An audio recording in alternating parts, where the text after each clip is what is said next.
Boa tarde a todos.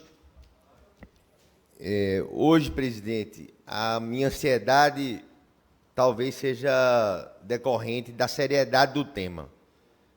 De uns 15, 20 anos para cá, o aumento do diagnóstico, e aqui a gente tem hoje 2 médicos como vereadores, de crianças portadoras, de pessoas portadoras do transtorno do espectro autista, cresceu absurdamente. A gente sabe que houve o aumento do diagnóstico, mas a gente não sabe ainda, vereadora Liana e Ana Lúcia, se não tem algo a mais. Então, a gente vai descobrir isso com as pesquisas, com os medicamentos, com os estudos que estão sendo feitos. Hoje não trago aqui, vereadora e vereador Rubem, a vontade de penalizar, de indicar dedo, nem de culpabilizar nenhum dos gestores, mas de chamar a atenção para o que isso está causando. Quais são os males que essa ausência de medidas causarão no futuro, nas próximas gerações, já está causando agora. Eu acredito, com toda honestidade, vereador Zé Neto, que nenhuma prefeitura e governo do Estado estava preparado na sua rede pública para acatar e aceitar e dar o devido tratamento, principalmente às crianças. Mas a gente não pode aceitar também que não haja nada. O meu primeiro encontro com o prefeito João Campos foi em abril de 2021. E eu pedi a ele, vereadora Ana Lúcia, que, em vez de fazer tanto compás, que são importantes, deixasse o orçamento para fazer um compás, uma estrutura para atender a criança autista como referência. E ele tornaria-se o prefeito de maior referência no Brasil com esse serviço ofertado. Infelizmente, eu vou falar, depois o presidente tira dos anais da casa, aquela praga que sentava lá na Secretaria de Controle Cidadão, só ligava para compás, e a gente não teve essa atenção. Hoje, falta, vereadora Liana, falta acompanhantes nas escolas públicas, e eu tenho a vereadora Ana Lúcia, que foi professora, diretora, sua vida toda da escola pública. A demora, em média, para conseguir um laudo de uma criança humilde, sem plano de saúde, é de 2 anos, presidente, 2 anos e meio. Isso é uma covardia. Depois ela ainda enfrenta o problema da aposentadoria atrás do BPC. E aí, já vai perto dos 5 anos, que mexe na neuroplasticidade cerebral, que é o que faz o estímulo poder até diminuir as consequências do futuro. Então, eu quero trazer aqui esse pedido para o grande secretário de Educação, é um dos executivos do Serviço Público que eu mais respeito, o secretário Fred Amâncio, para que olhe para esse requerimento 529 com mais carinho e aumente, porque eu já estou cheio de pedido aqui de acompanhantes nas escolas municipais. E dizer, vereadora Liana,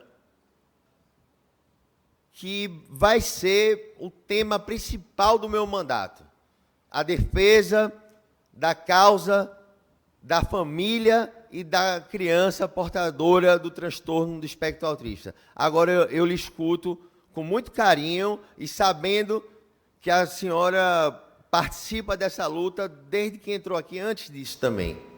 Pois não.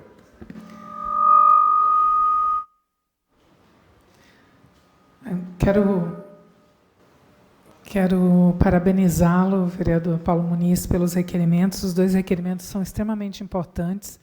Quero enfatizar a relevância deles serem cumpridos, espero que eles sejam executados.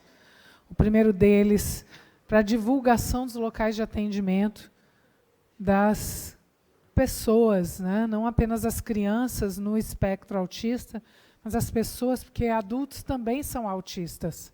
As crianças crescem e tornam-se adultas autistas. Então, nós precisamos, sim, conhecer quais são os locais de atendimento, quais locais prestam serviços específicos para pessoas, e especialmente crianças autistas. Porque as mães, às vezes, ficam... Eu sou uma mãe atípica, as mães entram em desespero, caminhando com seus filhos para cima e para baixo, sem saber onde podem receber o atendimento adequado. E se isso já é um tormento, naturalmente, para qualquer família típica, para uma família atípica é muito pior, porque você colocar uma criança autista com nível 3 de suporte dentro de um ônibus, onde ela recebe excesso de estímulos, é muito difícil. Então, você saber para onde se encaminhar é fundamental. E, igualmente, em relação aos profissionais da educação, os auxiliares pedagógicos. Nós estamos recebendo denúncia atrás de denúncia de falta de profissionais que possam fazer o acompanhamento pedagógico de crianças autistas. Isso significa falta de aula. Essas crianças não estão podendo ir para a aula, ou então estão deixando a professora sobrecarregada. Eu vou terminar para poder dar uma parte para a vereadora Ana Lúcia, que também quer falar sobre o assunto, mas isso é gravíssimo, a gente não pode mais ficar sem acompanhante pedagógico na sala de aula. Totalmente incorporado. Vereadora Ana Lúcia. Vereador Paulo Muniz, esses 2 requerimentos eles têm uma importância e um peso muito grande. Primeiro, com relação à rede de saúde. Vossa Excelência e os demais vereadores aqui, nós somos contactados o tempo todo.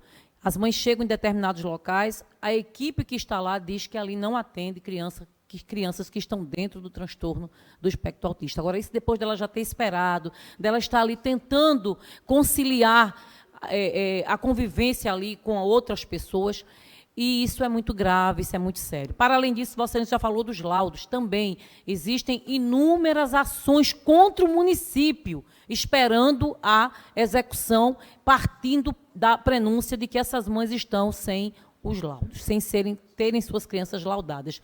Detalhe, esse laudo não impede que elas tenham uma rede de acolhimento na saúde e também na educação. Quando a gente parte para os profissionais da educação, ontem à noite, 10 horas da noite, eu recebi uma ligação da Várzea, da escola Zumbi dos Palmares. 10 mães estão sem os seus filhos assistirem aula porque estão sem um profissional, a ADE. E aí, quando se faz uma matrícula, a mãe já identifica se aquela criança está dentro do transtorno, se ela tem uma outra comorbidade, porque o autismo ele traz, vereador, outras comorbidades. E aí eu preciso fazer um apelo que o secretário de Educação, Fred, a qual a gente sabe que tem muita competência, que faça esse levantamento e que, se a gente tem um concurso e tem profissional para ser chamado, que se chame de imediato ou até complementar com uma seleção simplificada, porque a criança, primeiro, não pode apenas estar matriculada, não é apenas um dado, ela precisa estar frequentando. Complementando a sua proposta com relação aos compás, eu digo muito mais. Talvez a gente não precisasse de um compás específico, vereador, a gente precisasse que, dentro dos compasses que já existem, tivesse um local específico para atender as nossas crianças atípicas. Inclusão é isso, é tornar todos os espaços, todos acessíveis às nossas crianças, às nossas famílias, às mães atípicas, para que, de fato, a gente possa dizer que existe inclusão, não só na legislação. Muito obrigada. Vereadora, a senhora sempre me ilumina. A questão do compás, vereadora, foi só uma alusão orçamentária, que, em vez de construir um compás, tirasse aquele orçamento e destinasse para um centro de referência. A senhora sabe que eu fui visitar, acabando meu tempo, já o prefeito anunciou no Lécio de Andrade um centro para atendimento de autismo. Eu fui lá 2 dias depois e a preocupação da secretária, quando eu pedi uma água, era, não, lá que eu tinha que levar uma garrafa, porque estava economizando um copo de plástico. Eu digo, então a Câmara já está errada, só aqui desperdiçou 2. E aí eu disse a ela que onde é que estava isso aí, né? Mas a senhora veja, um detalhe desse que parece uma brincadeira, avalie uma criança chegar com a mãe, como a vereadora Liana disse, num ônibus lotado, num calor arretado, A dificuldade que é chegar lá, pedir uma água, a secretária de pronto, de cara feia, dizer que não pode servir porque não vai gastar um copo de plástico, né? É brincadeira. Mas, bom, para finalizar, presidente, que fique registrado aqui na tribuna, nas minhas redes sociais e para todo o povo do Recife, que essa luta a favor das crianças, adultos e familiares de autismo será nossa. Nosso Gabinete 28 será 100% dedicado a isso. Muito obrigado.